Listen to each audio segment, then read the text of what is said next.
lalo si Ali ko na yung sarili ko sa kanya. Dahil na siya nagmamatigas. Una ko eh. Ano ba mo dito? Tatanong ka pa, alis ka na dito. Ano na mangyayari din sa baby natin? Tinatawag mong baby natin? Itong nasa tiyan ko? O kanino pa ba yan? Ruben! Ay, ano na naman ang problema mo? Yan! Ginagawa ko para sa'yo. Kasi ganito mo ako tatraduhin. Dito ako titira? Hanggang makapanganak ka, hanggang dumating si Karen, whichever comes first. Wala ang kwenta. Pero ano bang ginagawa ko? Mahal kita.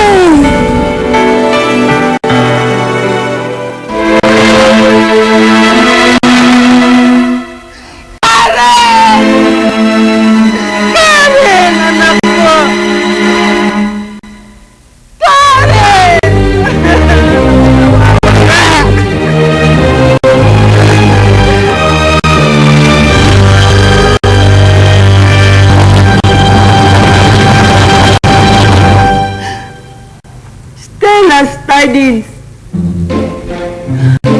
Ang sardinas, hindi lamang ng mga stars, kundi pati na ng isang inang katulad ko na nawawala ng anak. Kak! Bravo! Ang galing! Bakit mo kaya? Ay, sorry direct na naki-read away lang ako eh. At saka na din na nag-i-interview, oh. Mag-i-interview ka ba? Ha? Ani! Ani! Ani! Ito! Halika nga rito! Nasa ka ba? Saan ka galing? Anong ginagawa mo? Galing ako sa dyan, malakot ako taka nagmumunin. Ito! Ay, sir! Anong ginagawa mo? Ano to? Lalagyan ko lang po ng gamot itong tuhod ko. Nagkasugat po kasi sa tagal ng pagkakaluhod ko eh. Kasi, sweetheart, nahulog yung bottle ko sa ng lamesa. Pinahanap ko sa kanya kaya nakaluhod siya sa sahig. Andiyan na yung mga reporter, oh, sweetheart. Aliliga, handa kayo!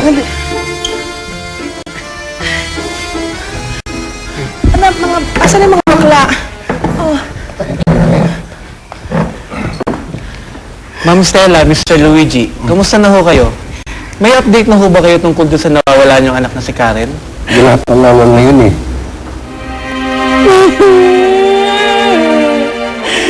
Kaya nga ako nananawagan ako eh. Kung sino man po ang nakakaalam kung nasaan yung anak ko si Karen, tumawag lamang po doon sa mga telepono na nandito sa Stella Sardines. Bumili po kayo, nandito ang telephone number namin.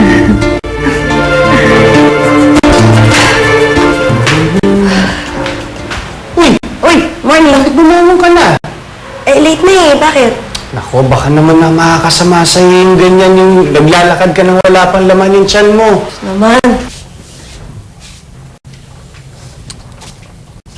Ay, mabuti naman at gising ka na. Huwag ka nga maingay. Ano, sumasakit yung ulo ko. Ayan, ay mabuti nga sa iyo. Oo! Ano gagawin mo? Kukuha ko ng baso ng... Opo ka dyan. Ako nang kikilos para sa'yo. Oo. Carlos, ay, buntis ako. Hindi naman ako baldado. Ay, ang lakas ka ng loob mong maglasing kagabi. Wala naman sa plano ko magpakalasing. Akin lang, hindi ko nga namalayan kung paano ako nakabalik ng kwarto. Ay, ano pa? Ay, di binuhat kita. Ay, nawala ka ng malay sa sobrang kalasingan eh. Miski na, magandang nakakasigurado tayo na wala kang stress at walang makakasama para sa'yo. Okay? Ay, hindi mo ba matandaan? Walang matandaan sa mga ginawa mo. Wala. Ano naman bakit ko maalala sa ginawa ko? Ano yan? Ay, ano nga pala mga damit ko at laban mo na. Ako? Ay, oo, alam mo naman ako. Ay, ayaw mo ba? Eh, ikaw naman oh. Gustong gusto. Ito nga pangarap ko sa buhay. Ilalabang ko yung mga damit mo nang sa ganun, kahit masungit ka, mabango ka. Oh, ito. Magpandesal ka. Carlos, the fact na tinanggap mo itong dinadala ko, alam mo, masaya na ako doon.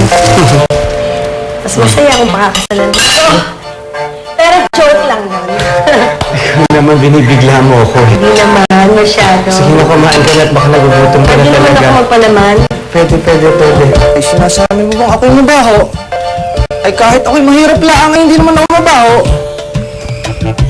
Ruben, wala ako sinasabing ganyan. Huwag mo muna ako singhalan, okay? Hindi na ako pasulit, di ko nito gagawin.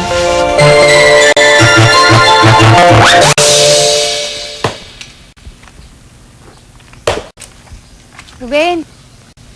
Ay! Ruben, nada kita na may inom. Gusto mo uminom ka muna? Ay, tapos ka na maglaba. Oo naman. Ay, ikinula mo ba? Kinula? Ano? Tanga. Ayon sa Wikipedia, ang pagkukula ay isang form ng pag-bleach kung saan ginagamitan ng sabon ang damit at pinipilit sa araw. Sorry, Aurora. Wala pa kaming balita sa anak namin. So tell me, Luigi. Hanggang kailan? Hanggang kailan kami maghihintay habang pinagtatawanan kami ng alta sosyedad? Hanggang kailan namin titiisin ang kahihiyang ito? Bakit, Aurora? Hindi lang man ikaw ang nagtitiis. Nagtitiis din kami! Baka nakakalimutan mo. Kami na wala ng anak. Samantalang ikaw, yung anak mo nandyan lang sa tabi-tabi. Walang ginagawa kundi magtagpi-tagpi ng mga latang kung ano-anong di ko naman maintindihan. Ang tawag doon, art. Ang sisinmong nilalang mo! Ah, ikaw talaga? Eh, hindi ko na naman kailangan kulahin yung mga damit mo kasi sa araw-araw na ginawa ng Diyos, nasa ilalim ka ng araw. Ala ay, Karen!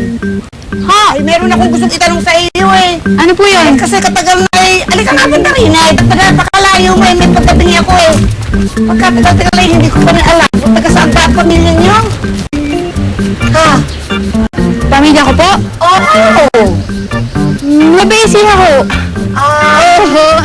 Taga Nueva Ecija. Ay, kalayo noon eh. Opo. Talagang klase mo ito yun. Saglit, gusto ko naman malaman eh kung bakit sa... Gusto ba kayong naging katulong? Bakit kayo naging katulong?